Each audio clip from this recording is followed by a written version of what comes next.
जय मिथिला। बीपीएससी सँ मैथिली के बाहर कऽ देल गेल। जी हाँ, बिहार के एकमात्र संवैधानिक भाषा, एकमात्र बिहार के भाषा।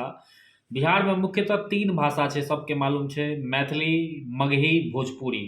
जाहिमे सँ मैथिली एकमात्र एहन भाषा छै जकरा अष्टम अनुसूची में शामिल कयल गेल छै। ओ भाषा के आगू बढ़ेबाक जगह, ओ भाषा के प्रोत्साहित करऽ के जगह, ओ भाषा के में बच्चा सबके मैथिली में प्रारंभिक शिक्षा देबऽ के जगह बिहार सरकार बीपीएससी सँ सेहो बाहर कऽ देलक। यूपीएससी में एखनो मैथिली छै वैकल्पिक विषय में, लेकिन बिहार सरकार द्वारा बिहार सँ बीपीएससी सँ, जाहिमे बिहार में अहाँके बीपीएससी सब गोटा के मालूम है जे बिहार में प्रशासनिक सेवा में जाय लेल अहाँके ओ क्वालिफाई करऽ पड़त, तो ओहिसँ हटा देलकैए। आब सबसे बड़का सवाल छै कि भाई मैथिली अगर बिहार के बीपीएससी में नहीं रहते तो कहाँ मैथिली के सम्मान मिलते, कहाँ मैथिली के इज्जत मिलते। अगर अपन राज्य में, जे राज्य के भाषा मैथिली छै, ओ राज्य में अगर अहाँके मुख्य जे छै तऽ प्रशासनिक सेवा के जे परीक्षा होइ छै ओहिमे अगर ओकरा सम्मान नहीं मिलते, ओहिमे जगह नहीं मिलते तो कहाँ मिलते। दोसर बात कि मैथिली एहन तो नहीं छै कि मैथिली के बीपीएससी से हटा देलकै तो कोनो बात नहीं छै, प्रारंभिक शिक्षा में पढ़ायल जा रहल छै, इहो बात नहीं छै। प्रारंभिक शिक्षा में, प्राथमिक शिक्षा में सेहो मैथिली शामिल नहीं छै, चाहे वैकल्पिको विषय के रूप में शामिल नहीं छै। मैथिली अहाँके मैट्रिक में, 12 में खाली मिलै छै मौका जे वैकल्पिक विषय में अहाँ लऽ सकै छी।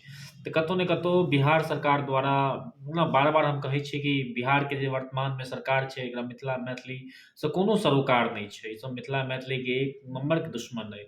अहाँके नीतीश कुमार जेकरा मगध राक्षस कहै छियै, ओ मिथिला मैथिली ओकरा सोहाय नहीं छै। लालू यादव तऽ एतेक बड़का मिथिला विरोधी, मैथिली विरोधी अइ कि लालू यादव जहिया मुख्यमंत्री रहथिन तऽ बीपीएससी सँ मैथिली के हटा देलखिन। धन्य अटल बिहारी वाजपेयी के कि संविधान के अष्टम अनुसूची में मैथिली के जगह देलखिन, और जेकर कारण यूपीएससी बीपीएससी हर जगह मैथिली के शामिल कयल गेलै। लेकिन वर्तमान के बिहार सरकार देखियौ, लालू जी के बेटा तेजस्वी यादव, ओहो तऽ भाई बाप बेटा बुझे रहल छी बात, और नीतीश कुमार तो दुनू मिथिला विरोधी एक भेलै। और सबसे पहला ई सब जे मिथिला विरोधी एक भेला के बाद काज केलक है तऽ मैथिली के अपमानित करऽ के काज केलक है, मिथिला के अपमानित करऽ के काज केलक है। हमर अहाँके मातृभाषा मैथिली के बीपीएससी से हटा देलक।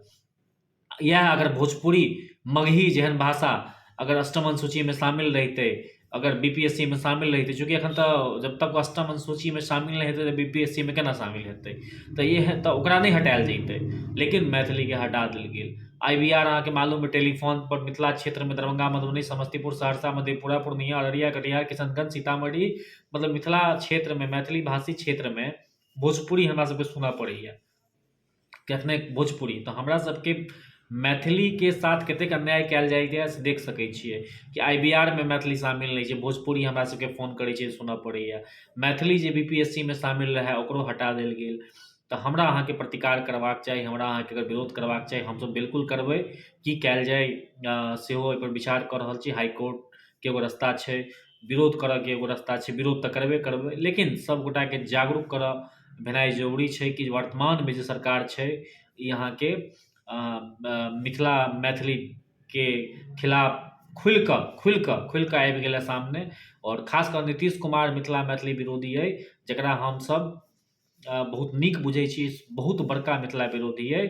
और हमरा हिसाब सँ नीतीश कुमार के पार्टी के और लालू यादव के नेता के जतेक भी मिथिला में छथि हुनकर पार्टी के नेता, हुनका सँ हमसब सवाल करी, हुनका सँ प्रश्न पूछी, जे भी नेता छथि हुनका सब पर दबाव बनाबी और नीतीश लालू एकर सबके खुलेआम विरोध करी। लालू तऽ आब बेचारा जुम्मा किस दिन के मेहमान छथि, एकर जे बेटा अइ जे इहो मिथिला विरोधी काज केलक है। जहिना लालू यादव के 15 साल सत्ता से बाहर राखल गेलै, एहि बेर तऽ मिथिला देखे लेलक ने तेजस्वी यादव कि बाप के कारण की भेल रहे, बाप के ओकर कर्म के कारण अहाँके एगो मिथिला में सीट नहीं मिललै, क्लीन स्वीप बीजेपी के मिलल रहे। और फिर ई बाप के रास्ता पर चलल है, एकरो सबक हमसब सिखेबै, बहुत जल्दी सबक सिखेबै। जय मिथिला, जय मैथिली।